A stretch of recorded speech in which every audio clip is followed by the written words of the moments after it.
Hi everyone, welcome back to my YouTube channel. Today's video I'm going to explain another 5 spoken English technique that will really helpful to you improve your speaking English skills. හරි අද video එකේ මම කතා කරන්න බලාපොරොත්තු වෙන්නේ අලුත් spoken pattern පහක් පිළිබඳව. කලින් lesson 8ක් මම කතා කරලා තියෙනවා. ඒ 8 spoken technique මම හිතනවා 40ක් විතර කතා කරලා තියෙනවා. ඒ 40 මම හිතනවා ඔයාලට practice ඇති කියලා. අද වීඩියෝ එකෙන් බලාපොරොත්තු වෙන්නේ තවත් අලුත් spoken pattern පහක් පිළිබඳ කතා කරන්න. ඒ pattern පහ ඉතාමත් වැදගත්. It is a very important spoken technique. ඒ හින්දා ඔයාලා මේ spoken pattern පහ හොඳට practice කරගන්න. එතකොට ඔයාලට පුළුවන් spoken English improve කරගන්න, knowledge එක improve කරගන්න. ඒ වගේම ඕනෑම අවස්ථාවකදී ඉංග්‍රීසි කතා කරන්න හැකියාව තියෙනවා day to day life conversations වලදී. හරි. Without taking any more time, let's jump to the lesson.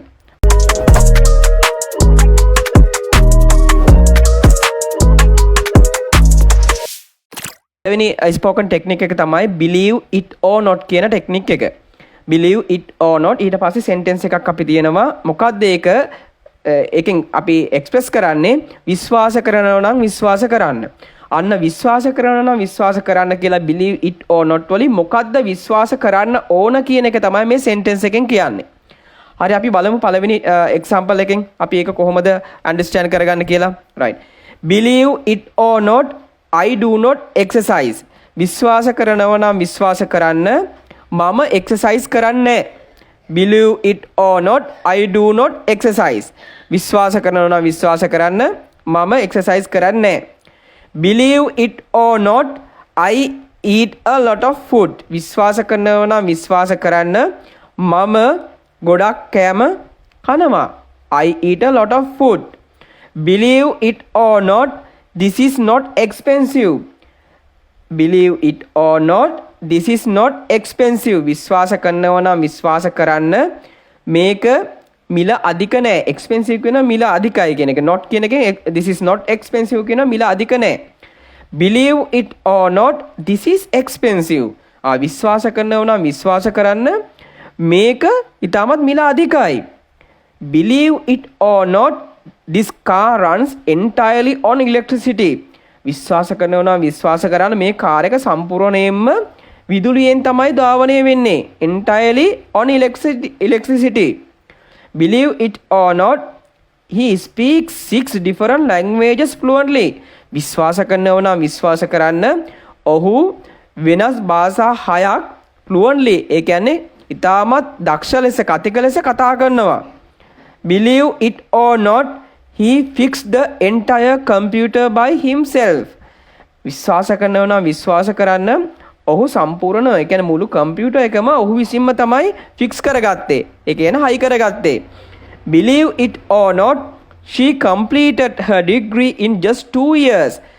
අවුරුදු 2කින් ඇය විශ්වාස කරනවා නම් විශ්වාස කරන්න අවුරුදු 2කින් ඇයගේ ඩිග්‍රී එක නැත්තම් උපාධිය සම්පූර්ණ කරා.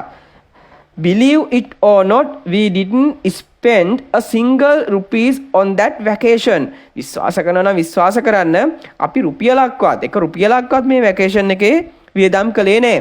අන්න ඒ අදහස තමයි ඒ කියන්නේ විශ්වාස කරනවා නම් විශ්වාස කරන්න කියන අදහස තමයි මෙන්න මේ sentence ඒ කියන්නේ spoken technique එකෙන් අපි භාවිතා කරන express කරන්නේ. එතකොට මොකද්ද විශ්වාස කරන්න ඕන කියන එක තමයි මේ sentence එකෙන් අපි express කරන්නේ. මම හිතනවා ඔයාලට තේරෙන්නේ නැති කියලා මේ spoken technique එක ඔයාලා යම් කිසි දෙයක් ඔයාලට 100% නම් 100% විශ්වාසයක් තියෙනවා නම් ඒ විශ්වාසයේ තියෙන දේ කෙනෙක්ට ප්‍රකාශ කරන විදිය තමයි මෙන්න මේ believe it or not කියන spoken technique එකෙන් නැත්තම් spoken pattern එකෙන් අපි භාවිතා කරන්නේ. අපි අදහස් කරන්නේ. හරි. මම හිතනවා ඒ technique එක ඔයාලා තේරෙන්නේ නැති කියලා අපි ඊළඟ technique එකට move වෙමු. Right. Let's move to the next one. හරි. ඊළඟ එක තමයි අපි කතා කරන ටෙක්නික් එක ස්පෝකන් ටෙක්නික් එක නැත්නම් පැටර්න් එක there is no doubt that කිසිදු සැකයක් නැහැ. එහෙම නැත්නම් අපි කියනවා කතා දෙකක් නැහැ. මොකද්ද කතා දෙකක් නැත්තේ? නැත්නම් කිසිදු සැකයක් නැත්තේ මොන වගේ දෙයක්ද කියන එක තමයි අපි මේ sentence එකෙන් අපි express කරන්නේ. දැන් example එකකින් අපි ඒක තේරුම් ගන්න බලමු. right. there is no doubt that I am the best student. කතා දෙකක් නැහැ. කිසිදු සැකයක් නැහැ. මම තමයි හොඳම ශිෂ්‍යයා. අන්න මම තමයි හොඳම ශිෂ්‍යයා. there is no doubt that. කතා දෙකක් නැහැ. කිසිදු සැකයක් නැහැ. අන්න තමන්ට 100% විශ්වාසයි. එන්නේ විශ්වාසය කියන එක ඒ විශ්වාසය තියෙන්නේ මොකක්ද කියන එක තමයි අපි මේ sentence එකෙන් express කරන්නේ. there is no doubt that she will be late today. කිසිදු සැකයක් නැහැ. ඇය අද ප්‍රමාද වේවි. කිසිදු සැකයක් නැහැ. ඇය අද ප්‍රමාද වේවි. බලන්න ඊළඟ එක. there is no doubt that she is the most talented artist in the class. කිසිදු සැකයක් නැහැ. එහෙම නැත්නම් කතා දෙකක් නැහැ. ඇය තමයි ගොඩක්ම talented artist අපේ ක්ලාස් එකේ දක්ෂතම ආටිස්ට් අපේ ක්ලාස් රූම් එකේ නැත්නම් ක්ලාස් එකේ. කිසිදු සැකයක් නැහැ. there is no doubt that climate change is one of the biggest challenges we face. කතා දෙකක් නැහැ. කාලගුණික වෙනස තමයි අපි මුහුණ දෙන ලොකුම challenge එක, ලොකුම අභියෝගය. ඊළඟ බලමු. there is no doubt that he worked hard to earn this promotion. කතා දෙකක් නැහැ. එහෙම නැත්නම් කිසිදු සැකයක් නැහැ. ඔහු අමාරුවෙන් වැඩ කළ තමයි මේ ප්‍රොමෝෂන් එක ලබා ගත්තේ. there is no doubt that this is one of the best movie of the year. there is no doubt that කිසිදු සැකයක් නැහැ. කතා දෙකක් නැහැ. මේ මූවි එක තමයි වසරේ හොඳම මූවි එක. මම හිතනවා ඔයාලට මේ කතා කරපු ස්පෝකන් ටෙක්නික් දෙක දැනට තේරෙන්නේ නැති කියලා. දැන් කලින් කතා කරපු එක දැන් අපි කලින් කතා කරා believe it or not කියන ටෙක්නික් එක. විශ්වාස කරනවා නම් විශ්වාස කරන්න. දැන් කතා කරා අපි there is no doubt that කියන ස්පෝකන් ටෙක්නික් එක. හරි. මම හිතනවා මේ දෙක ඔයාලට හොඳට තේරෙන්නේ නැති කියලා. I think කතා කරමු. අපි let's move to the next spoken technique. හරි. ඊළඟ එක තමයි I was wondering if කියන ටෙක්නික් එක. ඒ කියන්නේ මොනවා හරි දෙයක් අපි polite විදියට යම් කෙනෙක්ගෙන්, ඒ කියන්නේ පොඩි උදව්වක් වගේ දෙයක් යම් කෙනෙක්ගෙන් polite විදියට ආචාරශීලී විදියට අපි request කරනවා නම් ඉල්ලනවා නම් මෙන්න මේ I was wondering if කියන spoken technique එක භාවිතා කරනවා. දැන් අපි examples වලින් අපි ඒක understand කරගන්න බලමු. I was wondering if I could drive your car. මට ඔයාගේ කාර් එක පොඩ්ඩක් අර පොඩ්ඩක් කියලා කියන අපි නිකන් රික්වෙස්ට් එක කියන්නේ polite විදිහට මට ඔයාගේ කාර් එක පොඩ්ඩක් මේ drive කරන්න ගන්න පුළුවන්ද? ආන්නේ වගේ අදහස. I was wondering if you could help me with my project. මගේ project එකට පොඩ්ඩක් උදව් කරන්න පුළුවන්ද? මගේ project එකට ඔයාට පොඩ්ඩක් උදව් කරන්න පුළුවන්ද? අන්න ඒ වගේ. I was wondering if you could fix my car. මගේ කාර් එක පොඩ්ඩක් හයි කරලා දෙන්න පුළුවන්ද? මොන හරි බ්‍රේක් ඩවුන් එකක් හරි මොන හරි දෙයක් වෙලා අපි යාගෙන් උදව්වක් ඉල්ලනකොට I was wondering if you could fix my car. මගේ කාර් එක පොඩ්ඩක් ෆික්ස් කරලා දෙන්න පුළුවන්ද? අන්න ඒ අදහස. I was wondering if you could turn down the volume. පොඩ්ඩක් turn down මේ සද්ද පොඩ්ඩක් අඩු කරලා දෙන්න පුළුවන්ද? සද්ද පොඩ්ඩක් අඩු කරන්න පුළුවන්ද? I was wondering if you could check this document for me. මේ document එක මම වෙනුම පොඩ්ඩක් check කරලා දෙන්න පුළුවන්ද? අන්න ඒ වගේ. I was wondering if you could help me understand this maths problem. මට පොඩ්ඩක් මේ help එකක් දෙන්න නැත්නම් උදව්වක් දෙන්න පුළුවන්ද?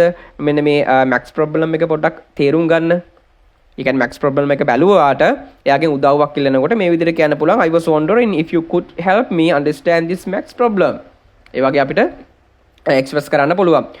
I was wondering if you are free to meet up this weekend. I was wondering if you are free to meet up this weekend. ඔයාට පොඩ්ඩක් මේ මාව හම්බෙන්න පුළුවන්ද මේ ඔයාට weekend එකේ free time තියෙනවා නම්? අන්න ඒ වගේ ඔයාට මොනවා හරි කෙනෙක්ගෙන් උදව්වක් ඉල්ලද්දී ඒක polite විදියට ආචාරශීලී විදියට අපි උදව්වක් ආචාරශීලී විදියට ඉල්ලනකොට ඒක අනිවාර්යෙන් ඒ කෙනා අපි උදව් කරනවනේ. අන්නේ ඒ වගේ request sentence වලදී මේ I was wondering if කියන spoken technique එක use කරනවා. හරි. එතකොට ඔයාලට තේරෙන්නේ නැති ඔයාලට මොකක්ද ඒ උදව්වක් ගන්න ඕන? ඒ උදව්වක් ගන්න ඕන විදිය sentence එකෙන් ඔයාලා express කරලා ඒක ඉස්සරහින් තමයි අපි මෙන්න මේ I was wondering කියන I was wondering if කියන spoken technique එක අපි use කරන්නේ නැත්නම් spoken technique එක අපි භාවිතා කරන්නේ. මම හිතනවා ඔයාලට පැහැදිලි ඇති කියලා මේ වගේ examples ඔයාලට කරන්න පුළුවන්. එතකොට ඔයාලට මේක improve කරගන්න පුළුවන් knowledge එක කොහොමද මේක එදිලා තියෙන්නේ මෙන්න මේ වගේ අවස්ථාවන්වල එදෙන්න කියලා නිතර මේක ප්‍රැක්ටිස් කරන්න ඕනේ. ඒක ෆ්‍රීකවන්සි එකක් ඔයාලා බිල්ඩ් අප් කරගන්න ඕන. මේ වගේ ස්පෝකන් ටෙක්නික් අනිවාර්යයෙන්ම දවසට එකක් දෙකක්වත් අනිවාර්යෙන් ප්‍රැක්ටිස් කරන්න ඕන. යන්නේන ගමන් හරි ගෙදර ඉන්න ගමන් හරි ඔයාලට 5 minutes or 10 minutes ඔයාලට allocate කරගන්න පුළුවන් මේ වගේ දෙයකට. අනිවාර්යෙන් ඔයාලට ස්පෝකන් ඉංග්‍රීසි ඉම්ප්‍රූව් කරගන්න නම් ඔයාලගේ කමිට්මන්ට් එකක් තියෙන්න ඕන. ඔයාලගේ ඩෙඩිකේෂන් එකක් තියෙන්න ඕන ඒ වෙනුවෙන්. එතකොට ඔයාලා මේ ස්පෝකන් ටෙක්නික් නිතර බලලා මම දීලා තියෙනවා දැන් ආසන්න වශයෙන් 40ක් විතර දීලා තියෙනවා. එතකොට ඒවා දන්නේ නැත්නම් ලියාගෙන නෝට් ඩවුන් කරගෙන ඔයාලා ප්‍රැක්ටිස් කරගන්න. එතකොට ඔයාලට මේක ඉම්ප්‍රූව් කරගන්න පුළුවන් වෙනවා. හරි. Let's move to the next spoken technique. Right. Next one තමයි I am working on කියන එක. I am working on යම් කාර්යයක් වෙනුවෙන් මොනවා හරි දෙයක් වෙනුවෙන් ඔයා වැඩ කරමින් ඉන්නවනම් මොනවා හරි දෙයක් වෙනුවෙන් අන්නේ දේ තමයි අපි කියන්න ඕන මේ noun එකේ. මොනවා හරි දෙයක් වෙනුවෙන් ඔයා වැඩ කරගෙන යනවනම් වැඩ කරගෙන ඉන්නවනම් අපි මේ I am working on කියලා යූස් කරනවා. දැන් අපි examples වලින් අපි ඒක understand කරගන්න බලමු. I am working on big project. මම ලොකු project එකක් මම ලොකු ප්‍රොජෙක්ට් එකක වැඩ කරගෙන ඉන්නේ. යම් කාර්යයක් වෙනුවෙන් ඔයා වැඩ කරගෙන ඉන්නේ. මොකක්ද ඒ කාර්යය තමයි big project එක. I am working on the training my dog. මම training කරන වැඩේ කරගෙන ඉන්නේ. I am working on making new friend. I am working on making new friend. මම අලුත් යාළුවෝ ඇති කරගනිමින් ඉන්නේ. I am working on my homework. මම ගෙදර වැඩ කරගනිමින් ඉන්නේ. I am working on improving my time management skill. මම time management skill එක වෙනුවෙන් වැඩ කරගෙන යන්නේ. මම time management එක වෙනුවෙන් වැඩ කරගෙන යන්නේ. I am working on presentation for the team meeting. මම team meeting එකේ presentation එක වෙනුවෙන් වැඩ කරගෙන යන්නේ. Working on creating a budget plan for next month. මම මේ next month එකේ budget plan එක වෙනුවෙන් I am working on creating a budget plan for next month. Next month එකේ budget plan එකේ වෙනුවෙන් තමයි දැන් මේ වැඩ කරගෙන යන්නේ. I am working on writing an article for the company blog. Company blog එකේ article එකක් වෙනුවෙන් තමයි මේ වැඩ කරගෙන යන්නේ. අන්න ඒ වගේ ඔයාලට මොකද්ද යම්කිසි කාර්යයක් වෙනුවෙන් වැඩ කරගෙන යනවා කියන අදහස එක්ස්ප්‍රස් කරන්න මේ I am working on කියන spoken technique එක use කරන්න පුළුවන්.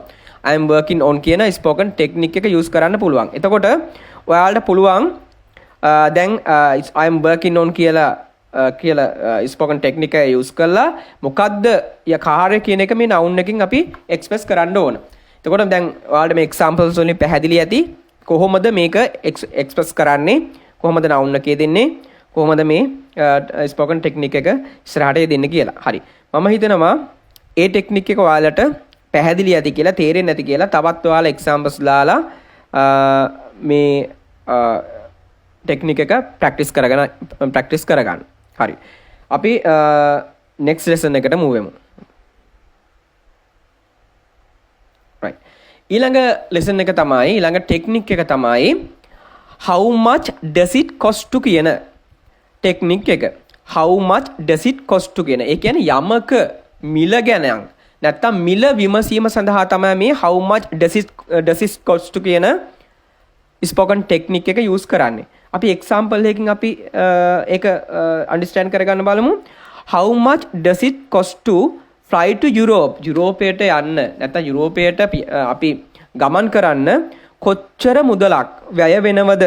කොච්චර ගාණක් අපි සාමාන්‍ය අපි normal කතා කරන භාෂාවෙන් කිව්වොත් කොච්චර ගාණක් යනවද? How much does it cost to join a gym? Gym එකට join වෙන්න, gym එකට සම්බන්ධ වෙන්න කොච්චර ගාණක් නැත්නම් කොච්චර ප්‍රමාණයක් යනවද? How much does it cost to run a website? Website එකක් run කරන්න කොච්චර මුදලක් යනවද? එක question ඒ කියන්නේ අපි කාගෙන් හරි විමසනවා කොච්චර ගාණක් යනවද? How much does it cost to repair my car? මගේ car එක repair කරන්න කොච්චර මුදලක් යනවද? How much does it cost to fix a broken phone screen?